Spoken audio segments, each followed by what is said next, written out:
오늘은 28강 자기긍정, 우리 율법으로부터의 자유의 의미를 우리가 이제 쭉 살피고 있는데,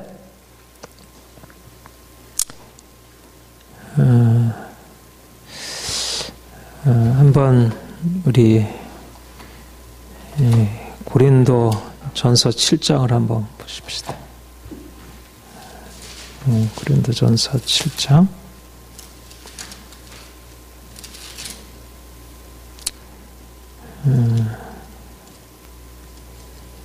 17절부터 24절까지 한번 같이 읽어봅시다. 17절부터 24절 시작. 오직 주께서 각 사람에게 나눠주신 대로 하나님이 각 사람을 부르신 그대로 행하라. 내가 모든 교회에서 이와 같이 명하노라. 할례자로서 부르심을 받은 자가 있느냐?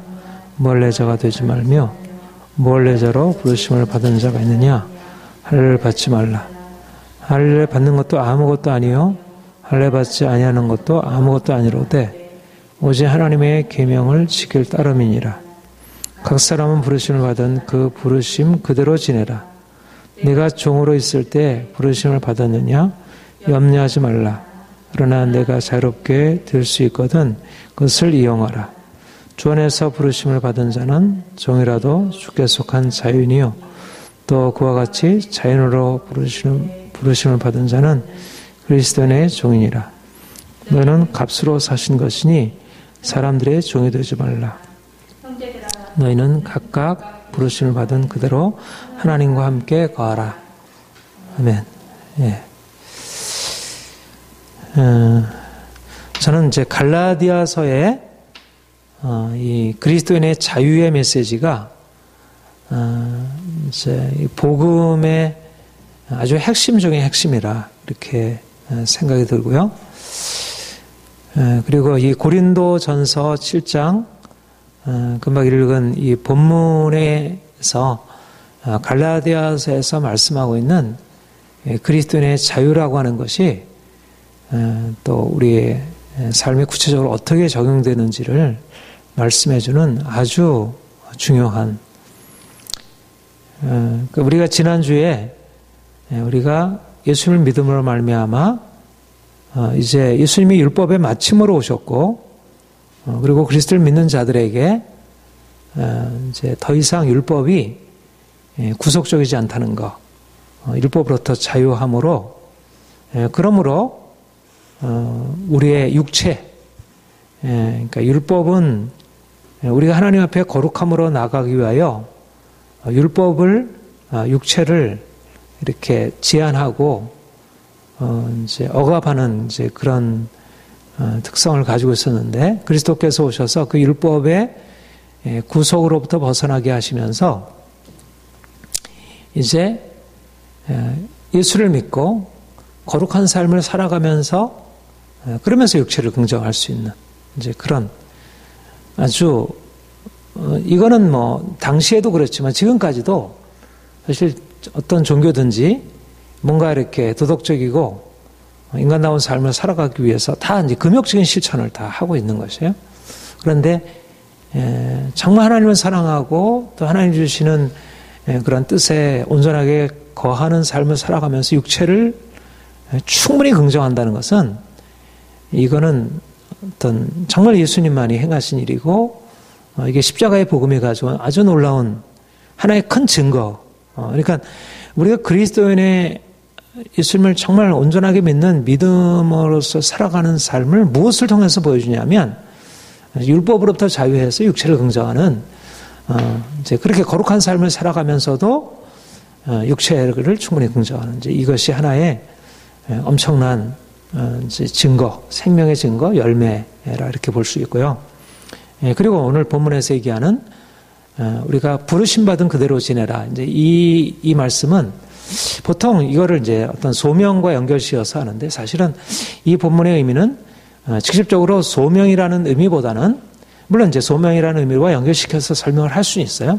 그러나 1차적으로는 그리스도인이 이제 자유롭다. 이제 그래서 그리스도인의 자기 긍정의 의미로 이것을 이해할 수 있다는 것입니다. 어떻게 이 그대로 지내라는 이 말씀을 어떻게 부르심받은 그대로 지내라는 것을 어떻게 그리스도인의 자기 긍정이라는 의미로 이해할 수 있을까? 여기에서 이제 핵심적인 것은 뭐냐면 이제 이신칭의 복음이 얘기하고 하는 것이 율법의 행위가 아니라 오직 믿음으로. 그 말은 다시 뒤집어서 얘기를 하면 율법의 행위라고 하는 육체에 속한 것은 중요하지 않다. 오직 예수 그리스도를 통해서 나타난 썩지 않냐 하나님의 영광과 그것을 받아들이는 우리의 믿음이 중요하다. 말하자면 인간적인 것, 피조적인 이 세계의 것들과 영원한 영광에 속한 하나님에 속한 것의 근본적인 대조가 거기서 나타나는 것이에요.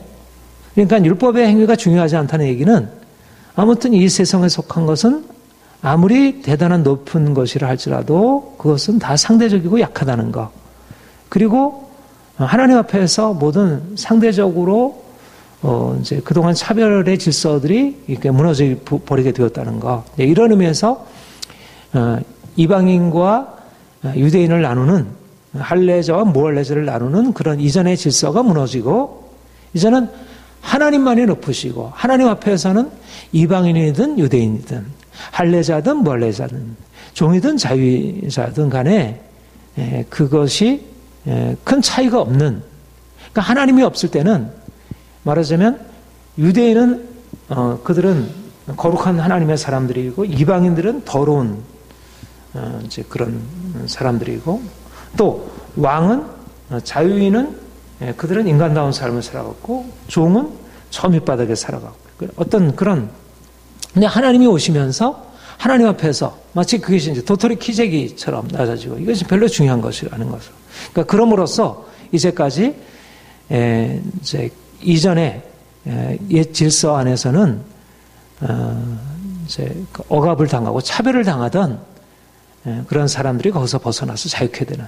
그래서 자기를 있는 그대로 긍정할 수 있는 이제 이러한, 그러니까 그리스도인의 자유라는 개념이 이제 육체의 긍정과 함께 이 자기 긍정, 이방인의 자기 긍정, 헬라인의 자기 긍정, 그러니까 상대적인 것이 이제 자기를 다시 긍정할 수 있는 것으로 그렇게 이제 바뀌어지게 되었다는 거.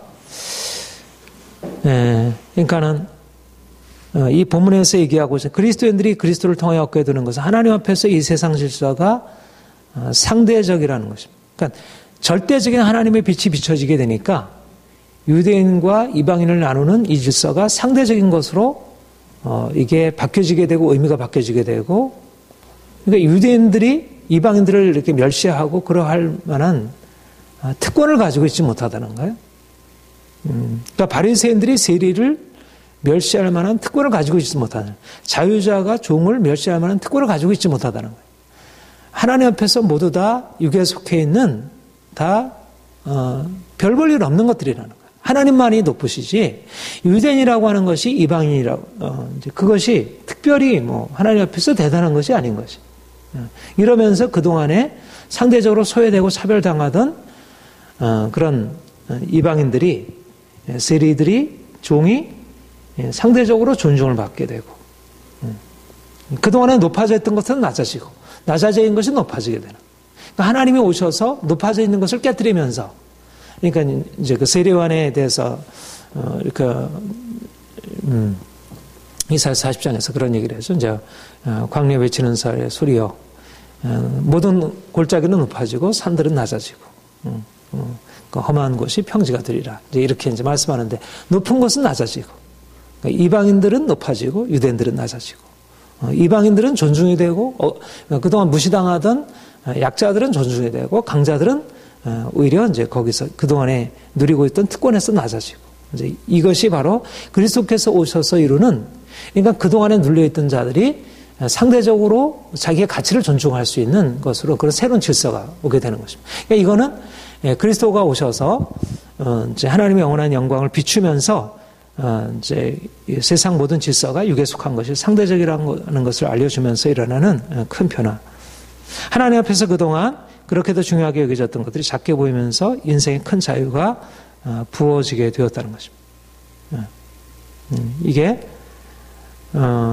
이거는 이제 뭐 2000년 전에도 마찬가지고요. 지금도 여전히 동일하게 아주 굉장히 중요한 의미를 지니고 있는 것이고, 사실은 하나님이 없이 세상을 살아가며 어떻든 이 세상은 보이는 것에 의해서 차별적인 질서가 세워질 수밖에 없어요. 양반과 상민, 뭐 힌두교의 카스트 제도, 오늘날로 말하자면 이제 가진 자와 가난한 자, 이런 어떻든 현실 질서는 뭐 과거나 동서고금을 막론하고 어떤 보이는 것에 의해서 이제 부자는 높고 가난한 자는 낮고, 그리고 높은 신분에 있는 귀족들은 자기를 대단하게 여기고 그렇지 못한 사람들은 자기를 별 볼일 없이 여기는 이제 이런 것인데, 하나님이 오셔서 그동안 높아져 있던 것들은 너희는 아무것도 아니야 이렇게 말씀하시고, 그동안 아무것도 아니라는 것은 너희는 괜찮아, 너희는 자신을 바꿀 필요 없어, 이렇게 그들을 긍정해 주시고, 여기에 이제 우리 오늘날 말하는 이제 민주주의, 이제 개인의 모든 인간이 하나님 앞에서 평등하고 법 앞에서 평등하다는 이제 이런 것이 이제 요즘에 이제 세속적인 논리로 그렇게 이제 된 것이죠. 그러니까 하나님 앞에서라는 게 없으면 사실은 민주주의라고 하는 이 평등의 논리가 사실 서기 어려워요. 근데 절대적인 것이 있기 때문에 절대적인 가치 앞에서 상대적으로 뭐 왕이든 뭐 이제 신하든 평민이든 할 것 없이 하나님 앞에서 동일하다는 이 하나님이라는 절대성이 있기 때문에 결국 상대적으로 높아져 있는 것들이 상대적으로 낮은 것을 억압하거나 그것을 이렇게 누를 수 없다는 것입니다. 그것이 하나님에 대한 것이 이제 오는 어떤 우리 현실 속에 주어지는 이제 큰 차이, 그런 어떤 변화인데, 바울은 유대인이나 이방인이 그리스도를 통하여 그동안 각기 자신의 정체성을 억압하게 했던 이전의 질서에서 벗어나 자유를 누릴 것을 선포하고 있습니다. 이게 그런 것입니다. 고린도전서 7장의 이 본문은 이제 이 세상의 질서를 새롭게 재편하는 것입니다. 그래서 이게 사실은 민주주의예요. 여기에 민주주의가 성립하는 거죠. 유대인이나 헬라인이나 차이가 없다. 그들은 각기 자기의 고유성을 가지고 있고 누가 누구를 억압하거나 절대화할 수 없다. 이게 요 본문이 가지고 있는, 갈라디아서도 이제 그 주제를 다루고 있지만 특별히 그러니까 자기의 정체성을 버릴 필요가 없다는 거예요. 그러니까는 모든 이 세상 질서는 각 사람이 하나님이 주신 고유한 정체성을 가지고 살아갈 수 없게 만들어요. 그 불평등한 구조예요, 항상. 그러니까 부자와 가난한 자가 있다는 건 사실 문제가 아니고, 가난한 자를 불행하게 만들어요. 그거는 가난하기 때문에 불행한 게 아니라 부자를 중심으로 해서 모든 사회 질서가 이루어지고, 그리고 가난한 자의 의식을 그렇게 스스로 열등한 존재라고 그렇게 느끼게 만드는 거예요. 힌두교 카스트 제도도 그렇고 오늘날의 자본주의 질서도 그렇고 과거의 신분 제도 질서들이 다 그래요. 그러니까는 말하자면 사람들이 하나님을 알지 못하게 될 때는 마치 그 눈에 보여지는 그 차이가 엄청난 차이인 것으로 생각하고 그것이 사실은 그렇게 큰 차이가 아니라는 것을 느끼지 못하는 것입니다. 경험하지 못해요. 그런데 이제 주님이 오셔서 아무것도 아니, 할례나 무할례가 아무것도 아니로되 이렇게 이제 말씀하십니다. 할례나 무할례가 아무것도 아니로되, 부자와 가난한 자가 아무것도 아니로되, 종이나 자유자가 아무것도 아니로되, 그 차이는 그렇게 상대적인 차이일 뿐이지 그게 절대적이지 않고 그것은 별로 그렇게 중요하지 않다는 거예요. 이제 그런 선언이 결국은 가난한 자가 가지고 있는 억압, 차별, 흑인이 가지고 있는 억압, 차별, 여자가 가지고 있었던 억압, 차별, 약자들이 가지고 있었던 억압, 차별을 깨뜨리는 새로운 자유의 가능성을 열어두는 것입니다. 그러니까 오늘날 사실 뭐 부자들과 가난한 자들의 이 불평등을 해결하기 위해서 많이 노력을 하지만 사실 이런 의식의 전환, 하나님 앞에서라는 이 의식의 전환이 아니면 이게 불평등이 깨지지 않아요. 이것은 빈부의 어떤 그런 문제가 아니고 이게 물질적인 문제가 아니라 의식의 문제이고, 그러니까 사람들은 부자는 낮고 가난한 자는 열등하다는 그런 생각을 가지고 가난한 자가 부자처럼 되려고 해요. 그거는 결코 오늘날의 빈부의 불평등의 구조를 결코 바꿔줄 수가 없어요. 그러니까 과거의 신분 구조나 현대 오늘날 빈부 격차 이런 것은 사실 이제 근본적으로 잘못된 것이라 이렇게 볼 수 있는데, 그래서 바울은 그리스도 안에서의 자유의 의미를 이렇게 선언합니다. 우리 7장 18절, 19절 같이 읽겠습니다. 시작. 할례자로 부르심을 받은 자가 있느냐? 무할례자가 되지 말며 무할례자로 부르심을 받은 자가 있느냐? 할례를 받지 말라. 할례 받는 것도 아무것도 아니요 할례 받지 않은 것도 아무것도 아니로되 오직 하나님의 계명을 여기서 중요한 건 뭐냐면 그게 너의 소명이기 때문에 거기에 머물라 이런 얘기가 아닌 거예요. 그러니까 이건 소명론과 조금 개념이 달라요. 그렇죠? 원래 이제 부르심이라는 말이 나온 말이 이제 이 본문인데, 그러니까 이걸 가지고도 얘기를 했지만, 사실 여기서 말하는 부르심을 받았을 때 하나님께서 우리를 부르셨던 그 하나님의 부르심이라는 개념보다 부르심을 받았던 인간적인 조건이라는 말이에요. 그러니까 내가 할례자로서 인간적인 그런 조건 속에서 하나님께 부르심을 받았어요. 자녀라고 부르심을 받았어요. 그러니까 자녀라는 부르심이 귀해. 근데 내가 인간적으로 가지고 있었던 그 조건 속에서 각기 이제 조건이 다르잖아요. 나는 여자라는 조건을 가지고, 남자라는 조건을 가지고, 가난한 자라는 조건을 가지고, 부자라는 조건을 가지고, 종이라는 조건을 가지고, 자유자라는 조건을 가지고 부르심을 받았어요. 근데 사실은 부르심 받기 전에 사실은 우리는 어떤 조건 속에 살았냐면 이 부르심이라는 하나님의 자녀라는 부르심이 이전에 우리는 인간적인 조건 속에서 이 차별적인 질서에서 살아온 거예요. 부자와 가난한 자가 나눠지고 또 할례자와 무할례자가 나눠지고 차별을 받고 그들은 열등하고 그거를 우월하다는 이런 차별적인 질서 안에 살아간 거예요. 근데 그리스도께서 오셔서 할례자와 무할례자를 나누는 이런 차별적인 질서가 더 이상 아무런 의미가 없다. 이제는 중요한 것은 하나님을 믿고 하나님 안에 사랑 안에서 거하면서 그분의 뜻을 따라 사랑하며 섬기는 것이 이게 중요하지.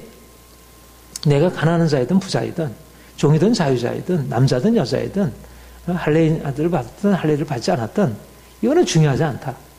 그러면서 중요하지 않다고 하면서 뭐라고 얘기냐면 내가 받으신 그 받은 조건을 그렇게 중요하니 하니까 그러니까 아무렇게 해도 상관없어 이게 아니고 자기가 받은 그 안에 그대로 머물러 있으라는 거예요.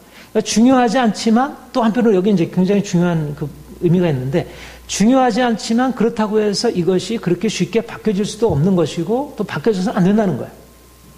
그 말은 한편은 중요하다는 얘기예요.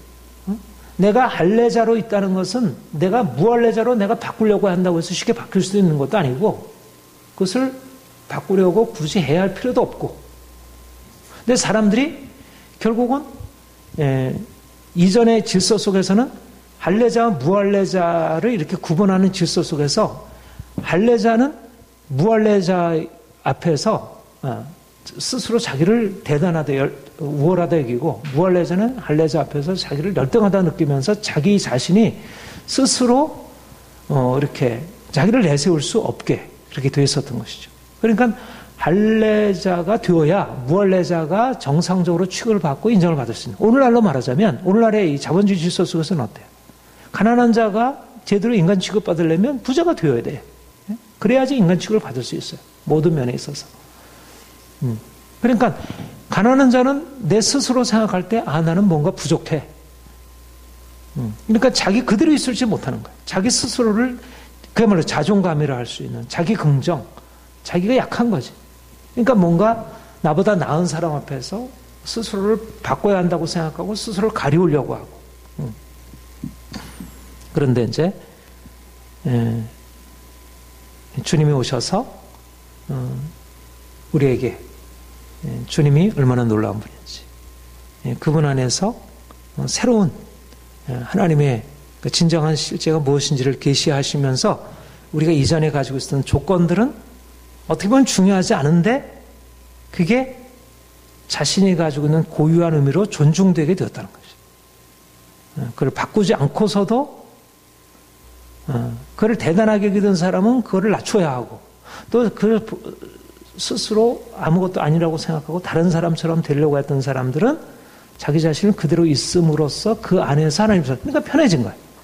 그러니까 두 가지 의미에 내가 하나님 만나서 좋고 하나님 만나서 그 주님의 구속을 체험하고 하나님 사랑 경험하고 그래서 거기 안에서 우리의 죄에서 벗어나고 저주에서 벗어나고 그런 의미에서 너무 좋고 또 하나는 그렇게 영적인 의미에서 좋고 또 실제적인 어떤 변화라는 게 좋고 근데 그 전에는 자연적인 것이 억압을 당한 거예요. 육체도 억압을 당했고 우리가 가지고 있는 자연적인 어떤 자기의 어떤 고유한 문화적인 특성, 기질적인 특성 많은 것들이 이 기존의 질서 안에서 억압을 당한 거예요.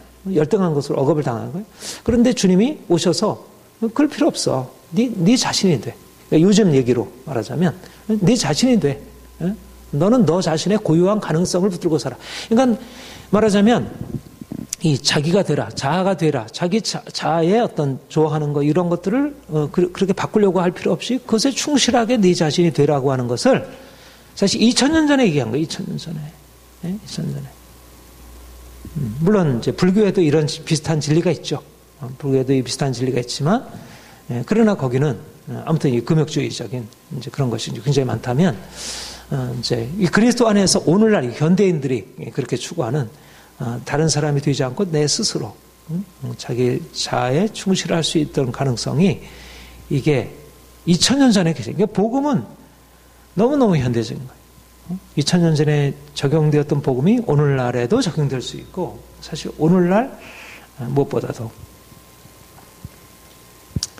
유대인이 유대인으로 이방인이 이방인으로서 자신이 될 수 있다는 것. 이것이 이제 그리스도가 오셔서 부활하신 주의 영광을 우리에게 알려주시면서 그 절대적인 영광 앞에서 우리 자신을 상대화시키고 또 다른 사람들을 상대화시킬 수 있는 힘이 생기고 그러니까 내가 높은 자들은 좀 더 자기를 낮추어서 다른 사람을 높이고 또 낮은 자는 자기를 높이어서 다른 사람들 앞에 자기를 좀 떳떳하게 내세울 수 있는 그런 그러니까 기독교는 결코 우리 자연적인 것을 억압하는 게 아니고 그동안 억압되어 있던 자연적인 육체를 살리고 억압되었던 자기의 자신의 고유한 정체성을 살려주는 거예요. 그러니까 우리가 이제 기독교 교육이 자녀들을 뭔가 기존의 틀 속에서 이렇게 억압하지 않고 그 틀 속에서 있던 것들을 자유롭게 풀어주는 교육이 한다는 것은 바로 이제 이런 성경의 가르침에 바탕을 두고 그런 정신의 바탕을 두고 있다 할 수 있습니다. 다음 절대적인 것과 상대적인 것. 여기 보면 거기 앞에 아까 읽었던 구절에 그렇게 얘기를 했죠. 19절 다시 한번 보면 할례 받는 것도 아무것도 아니요 할례 받지 않은 것도 아무것도 아니로되 뭐라고요? 오직 하나님의 계명을 지킬 따름이니라. 그러니까 모든 게 다 상대적이라는 게 아니죠. 할례나 무할례는 상대적이지만 하나님의 계명은 이것은 지켜도 되고 안 지켜도 되고 계명을 지키는 것이나 지키지 않는 것이나 아무것도 아니로도 이렇게 얘기하지 않은 거예요. 그러니까 믿음이 중요하지 계명 지키나 안 지키나 하는 것은 중요하지 않다. 이렇게 얘기하지 않았어요. 그렇죠? 여기 보면 할례 받는 것이나 할례 받지 않는 것은 아무것도 아니다. 종이나 자유자는 아무것도 아니다. 종이라도 자유인이고 자유인이라도 종이다. 그거는 육체의 그 질서는 나름대로 상대적인 어떤 의미는 가지고 있지만 그거를 절대적으로 종이 말하자면 죄인은 의인이 되어야 되잖아요.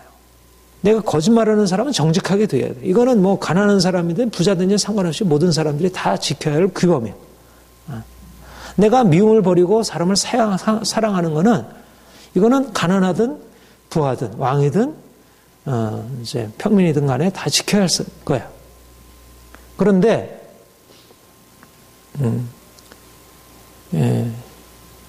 그렇게 해서 절대적인 하나님의 규범이 있고 상대적인 왕이냐 평민이 왕이 될 필요도 없고 왕이 평민이 될 필요도 없고 남자가 여자처럼 될 것도 없고 여자가 남자처럼 될 것도 없고 아이가 어른처럼 될 것도 없고 어리가 아이처럼 될 것도 없고 각기 자기의 고유한 것을 그대로 가지고 있으면서 계명을 지키는 거예요.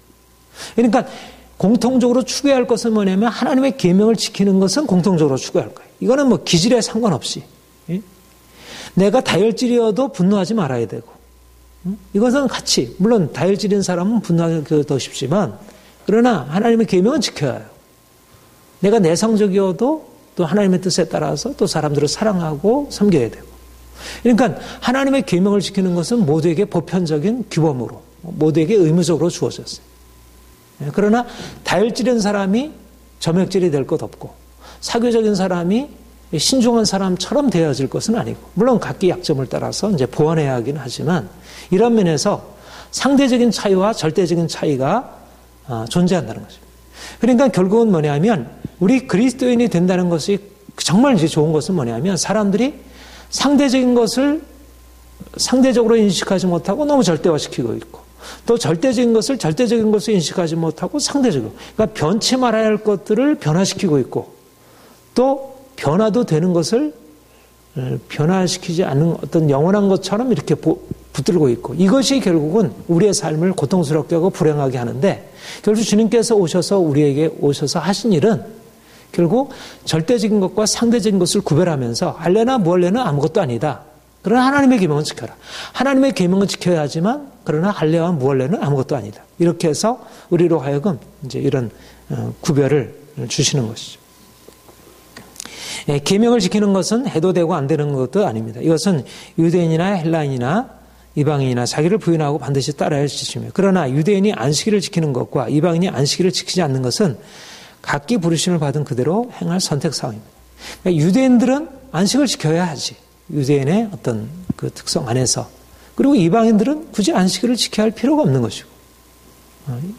그런 면에서 각기 유대인은 유대인으로서 자기의 정체성 안에서 행해야 할 것들이 있고, 이방인은 이방인으로서 자기의 정체성 안에서 행해야 할 것이 있고, 이것은 절대적이지 않다는 거예요. 모든 사람들에게 보편적이고 규범적으로 주어져 있는 것과 그렇지 못한 것이 다르다는 것. 오히려 자기에게 주어진 것을 충실하게 하는 것이 더 좋다는 것입니다. 그래서 부르심받은 그대로 청해라. 그러니까 종이는 자유인이 되지 말고 자유는 종이 되지 말아라. 부자는 가난한 사람 되지 말고 가난한 사람이 부자처럼 될 거려고 하지 말아라. 자기한테 자기의 분량과 자기의 특성에 맞추어서 살아가는 게 진정한, 그것이 자기의 행복을 가져다 주기도 하고 하나님 앞에서 그것이 바람직하다. 그게 영적인 삶을 살아가는데 오히려 유익하다는 거예요. 자기의 인간적인 조건. 그러니까 성경은 우리의 인간적인 조건을 무시하려고 하지 않고 오히려 인간적인 조건에 대해서 오히려 크게 배려를 해주는 거죠. 그렇죠? 우리가 가지고 있는 인간적인 조건의 한계를 깨뜨리려고 요구하지 않고 믿음으로 할 수 있어. 네가 무엇이든지 할 수 있으며 하면서 인간적인 조건을 깨뜨려가지고 남자가 여자처럼도 할 수도 있고 여자가 남자처럼도 할 수도 있고 내가 가지고 있는 어떤 개인적인 특성을 벗어나서 무엇인지 다 할 수 있다는 이런 방식의 무엇인지 다 할 수 있다. 이렇게 말씀하지 아니하시고 우리가 할 수 있다고 하는 것은 우리가 마땅히 해야 할 것인데 우리가 하지 못하는 것이라고 여겨지는 죄로부터 벗어나서 계명을 지키는 것은 하나님께서 오히려 그것을 할 수 있다고 말씀하는 거예요. 그건 해야 한다고 말씀하시고 할 수 있다고 말씀하시고.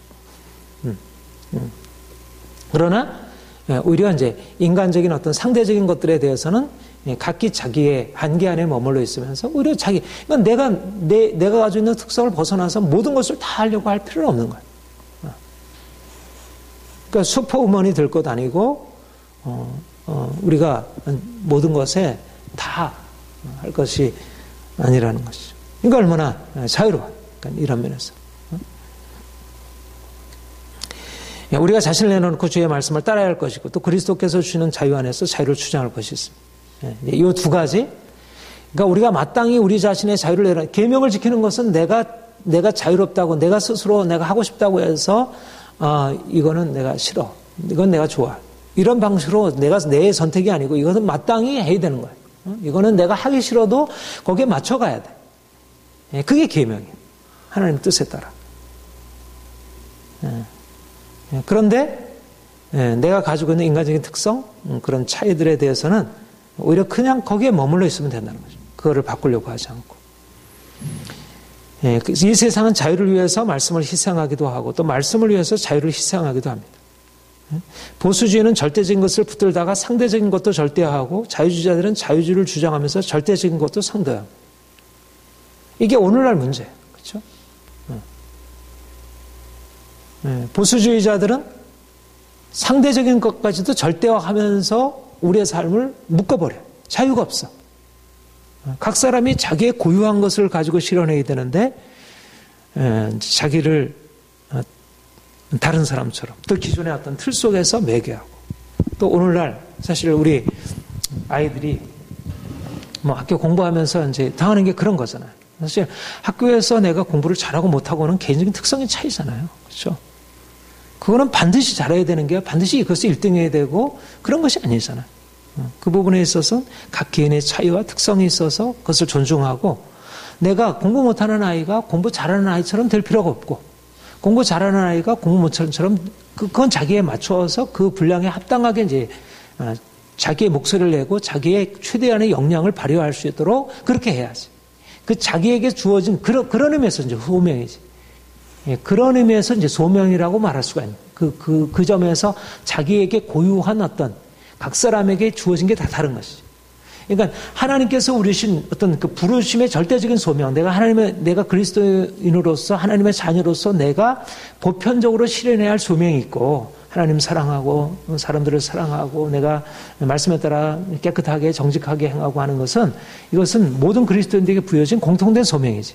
그러나 각 사람들이 가지고 있는 개인적으로 부르심의 차이, 인간적인 차이, 기질의 차이, 이것들은 그것은 각기 고유한 것을 가지고 행할 때 온전하게 이제 그 안에서 이제 자기 것이 이제 실현되고, 그걸 통하여 이제 하나님의 이름이 그 안에 나타나는, 그게 이제 그 안에서 예수님의 생명이 아름답게 가장, 그러니까 자기의 인간적인 특성을 그대로 가지고 있어야 오히려 그 안에서 주님의 생명이 더 아름답게 이렇게 표현될 수 있다는 거.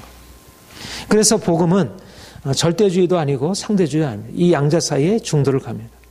오늘날 포스트 모던 사회에서 모든 것이 관용되고 자유가 강조되어 시기에 이 복음 안에서 자유는 중요한 척수잖아요.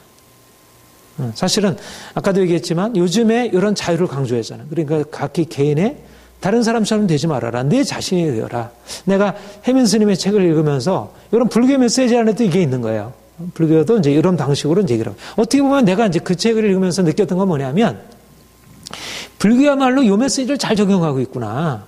이게 현대 흐름이기도 하고. 그래서 요즘에 이 흐름들이 다 그래요. 자기 것을 바꾸려고 하지만 다른 사람의 뭐 이런 것을 따라가려고 하고 그래서 자기를 스스로 그렇게 얽매이고 열등하게 여기고 뭔가 다른 사람을 하기 위해서 자기 것을 잃어버리고, 그런 삶이 인간답지 못하다고. 근데 이게 포스트 모더니즘의 굉장히 중요한 흐름이고, 각자 자기가 되어라. 근데 이거를 혜민 스님이 얘기하고 있는 거예요. 근데 그거는 혜민 스님의 얘기가 아니고 말씀의 그 관점이라는 거야. 내가 절대적으로 붙들어야 할 그는 영원한 법칙이라는 게 있고, 그 인륜이라는 게 있고, 하나님의 뜻이라는 어떤 보편적인 규범이라는 게 존재하고, 그건 내가 하기 싫다고 해서 내가 벗어버릴 수 있는 게 아니고, 그거는 반드시 지켜야 하고. 그러니까 이런 면에서 불교도 사실은 어떤 그런 규범성을 가지고 있잖아요. 뭐 기독교만큼 그렇게까지는 아니지만, 불교는 좀 더 이제 그런 면에서 관용을 더 가지고 있죠. 그러나 불교도 어떤 면에서 이제 그런 것을 가지고 있고, 거기에다가 그러나 그렇게 규범을 따라 행하는 것이 인간의 자유, 자기 각계의 고유한 것들을 이렇게 억압하거나 그것들을 훼손하는 게 아니다. 오히려 그것을 충분히 자기의 모습을 그대로 드러내는 것이다. 굉장히 그 안에 이게 복음적인 진리와 이게 맞아떨어지는 거예요.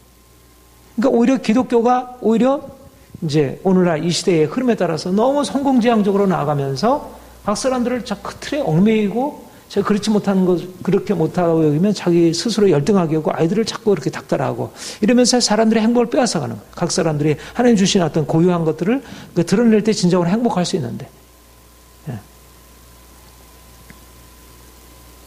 그러니까 오늘날 사실은 우리가 이런 면에서 주님 만나서 하나님을 사랑하고, 하나님 사랑 안에서 하나님이 나를 이렇게 내게 개인 육체적으로 이게 그냥 주어진 게 아니거든요.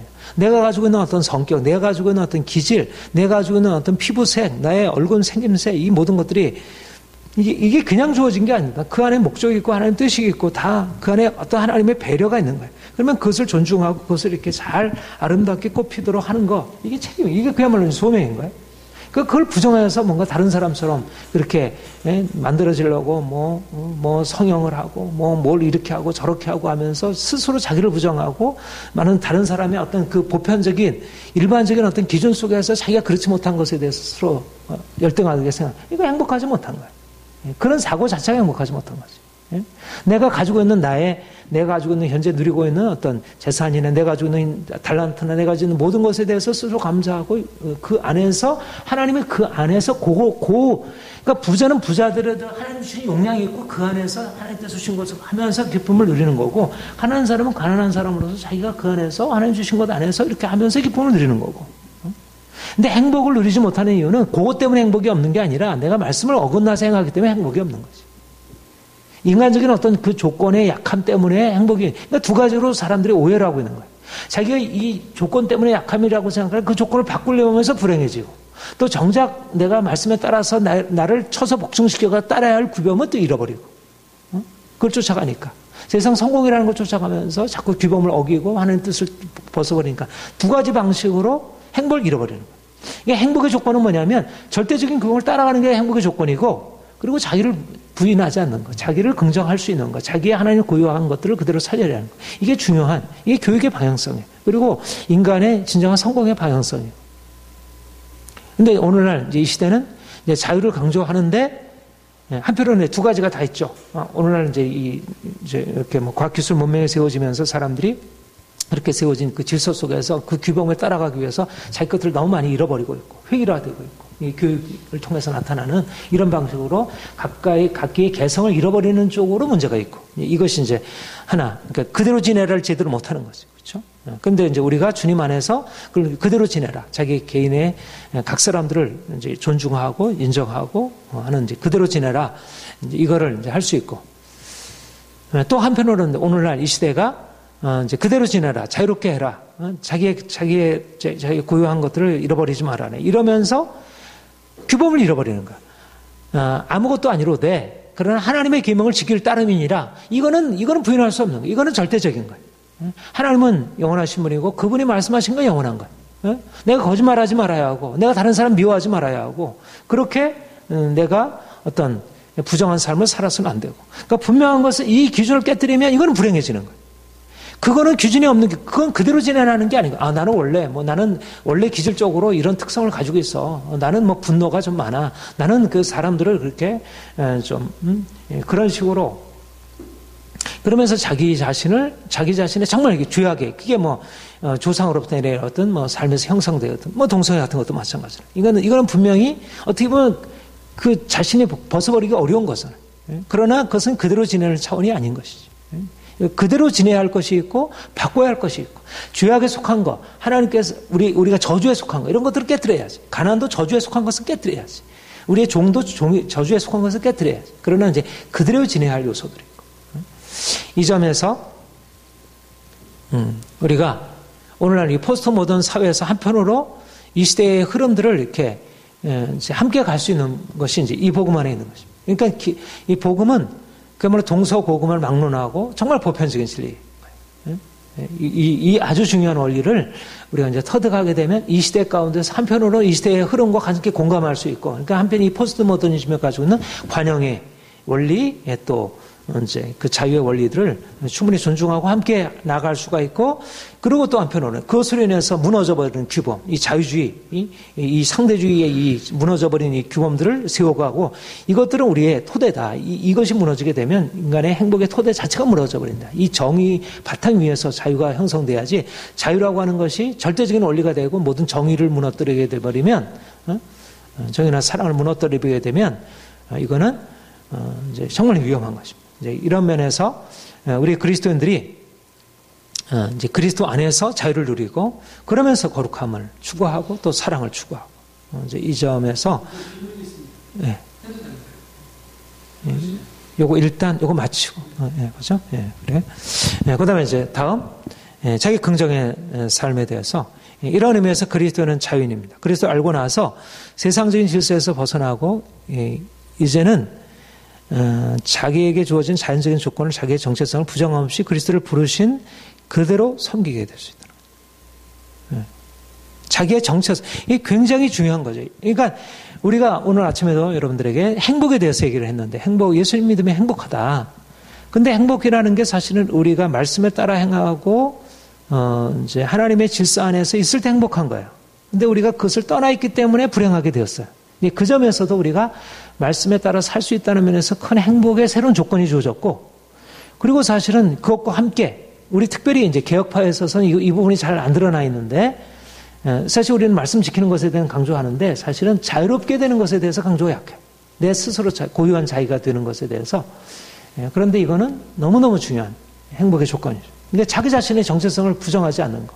여자는 여자로서 자기를 열등하게 여기지 않고, 아이는 아이로서 열등하게 여기지 않고, 그리고 나가 설사 다른 사람 밑에 뭐 부하 직원으로 있어도 그것이 결코 그 자신의 행복을 빼앗아갈 이유가 없는 거예요. 그 안에서 자기의 부하 직원으로서 윗사람을 하나님 뜻에 따라 잘 섬기게 되면 그게 행복인 거예요. 그러니까 결국은 행복이라는 것은 꼭 위에 올라가야 되고 뭔가 다른 사람보다 더 나은 어떤 것을 큰 걸 가지고 있어야 이래 꼭 행복이 아니고, 또 그게 잘 사는 게 아니고 각 사람에게 고유한 것들을 잘 찾아서 자기의 정체성을 실현하는 것. 그게 바로 이 본문이 말하고 있는 각 사람은 부르심을 받은 그 부르심 그대로 지내라. 내가 하나님이 나에게 주신 그 부르심의 인간적인 조건들을 그렇게 쉽게 무너뜨리려고 하지 마라. 이것도 하나님이 주신 하나의 소명 중에 하나라는 거죠. 그런 의미에서 2차적인 소명이고 이것들을 훼손해서는 안 된다는 거죠. 그런데 이제 오늘날 인간적인 어떤 다른 어떤 조건들 때문에 이 부르심이 훼손되고 있다는 거예요. 사람들이 만들어놓은 새로운 어떤 잘못된 질서가 그것을 질서를 따르다 보면 하나님이 주신 고유한 각개의 본성들이 있고 각개인의 고유한 정체성들이 있는데 말하자면 귀가 눈처럼 되려고 하고 발이 손처럼 되려고 하는 이런 어리석음을 방어하고 스스로 나는 아무것도 아니야. 그리고 다른 사람을 무시하거나 이렇게 하고. 그러니까 이 세상이 불행한 거죠. 각기 자기가 고유한 것을 내면 고유한 목소리 안에서 이제 서로 상호 조화를 이루면서 아름다움이 형성이 되는 건데 각 사람들이 다른 사람처럼 되려고 하고 이제 그러니까 이게 이제 불협화음이 생기고 고통스러워지고 하는 것입니다. 그러니까 이 점에서 각 사람에게 주신 자연적인 조건 주님을 섬기기 위한 기반이 되고 자기를 긍정하면서 자기에게 주어진 고유한 기질과 달란트와 소명에 충실해 하나님을 섬김으로 하나님을 섬기는 것이 지극히 행복한 간증을 주고요. 이게 또 하나님을 기쁘시게 하고. 그러니까 하나님이 우리를 그러니까 너무 인격적으로 대하시는 거예요. 그러니까 어떻게 보면 우리가 죄에서 벗어나는 게 굉장히 고통스럽잖아요. 그러니까 우리를 막 연단시키죠. 뭐 광야에서 뭐 고된 훈련시켜요.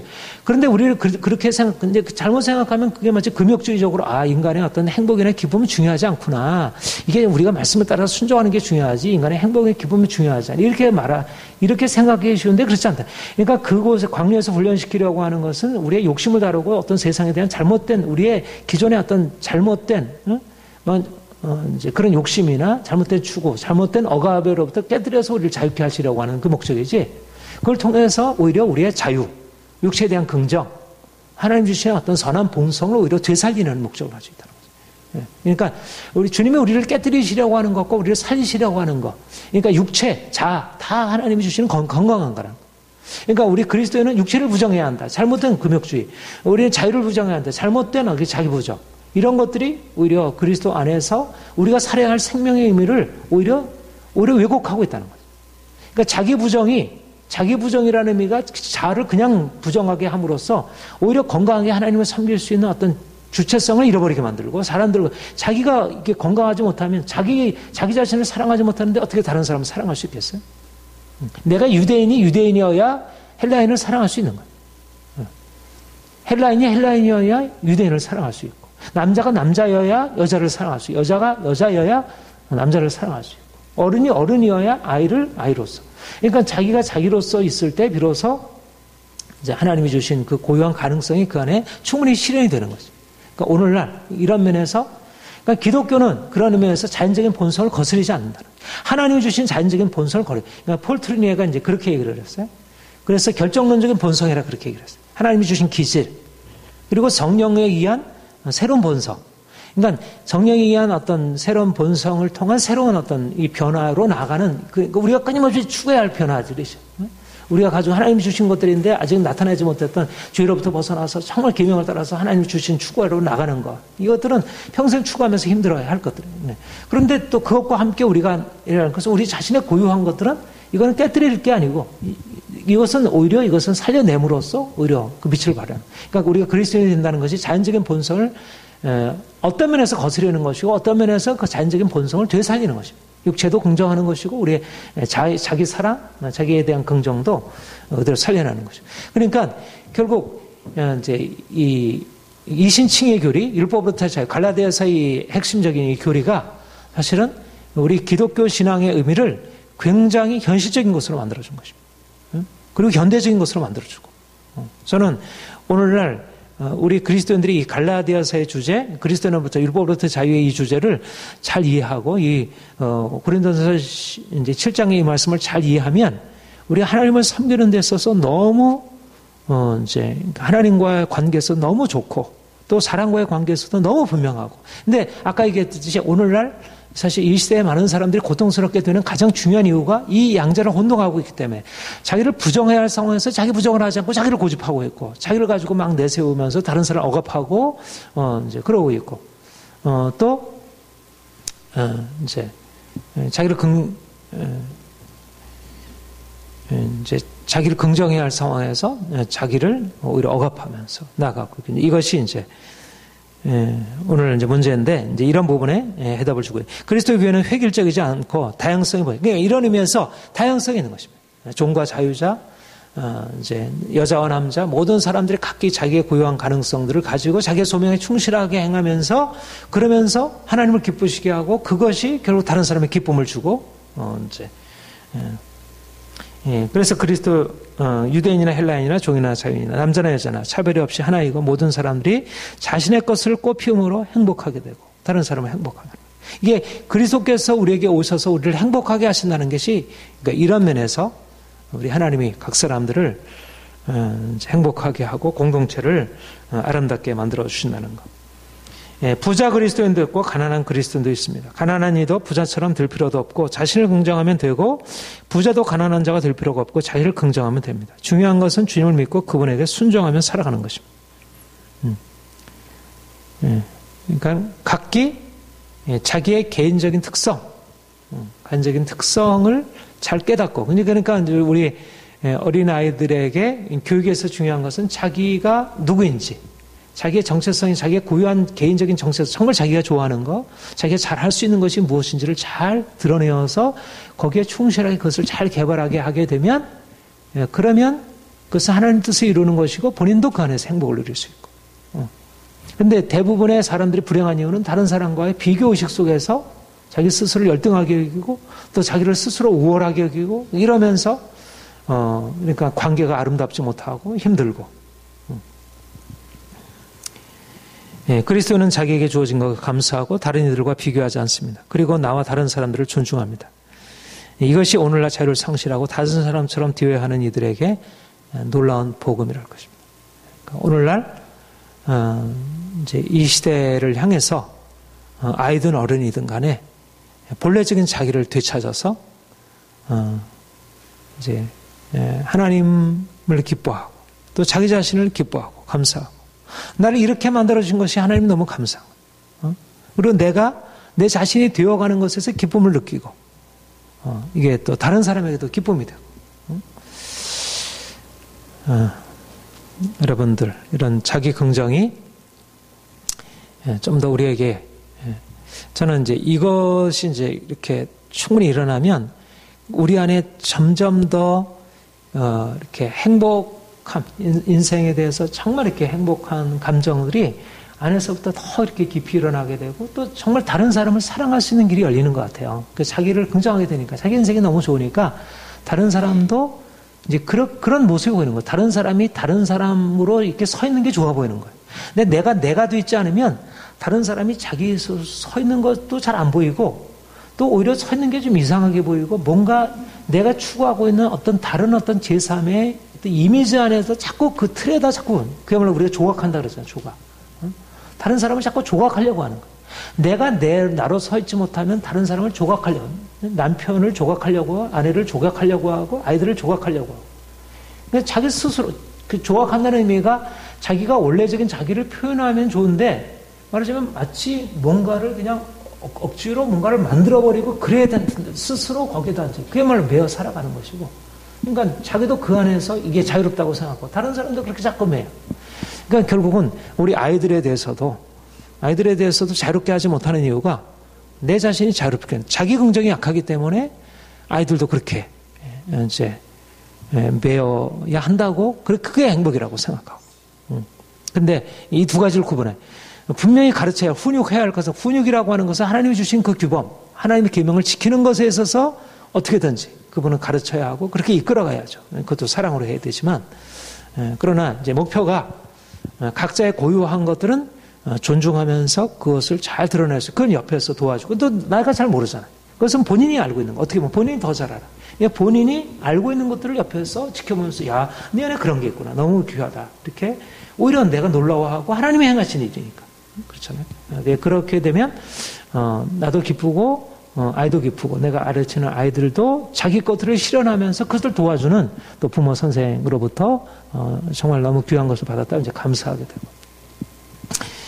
이게 오늘날 우리가 복음이 가지고 있는 아주 현실적인 의미라 이렇게 여기십니다.